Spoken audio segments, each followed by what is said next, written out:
हे there, welcome to इन्फॅलिट. आज आपण या व्हिडिओमध्ये पाहणार आहोत की तुम्ही जी पोर्टफोलिओ बनवलाय ते तुम्ही सबमिट करणार आहात एका झिप फाईलच्या फॉर्मॅटमध्ये. तर ती झिप फाईल कशी बनवायची?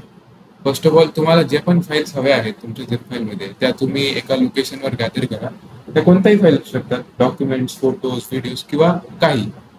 तुमचे गॅदर झाल्यानंतर त्यांना सिलेक्ट करा, दोघांनाही किंवा जितकेही असतील ते राईट क्लिक करून शो मोर ऑप्शन्स मध्ये जा आणि सेंड टू ऑप्शन जे आहे ते क्लिक करा.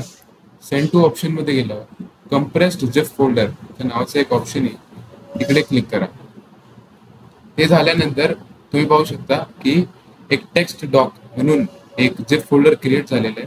तुम्ही याला काही रिनेम करू शकता तुमच्यानुसार.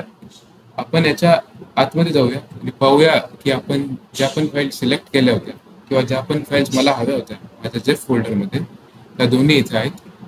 अशा वेनी तुम्ही तुमचा झिप फाईल फोल्डर क्रिएट करून तुमचा पोर्टफोलिओ जो आहे तो सबमिट करा. थँक्यू.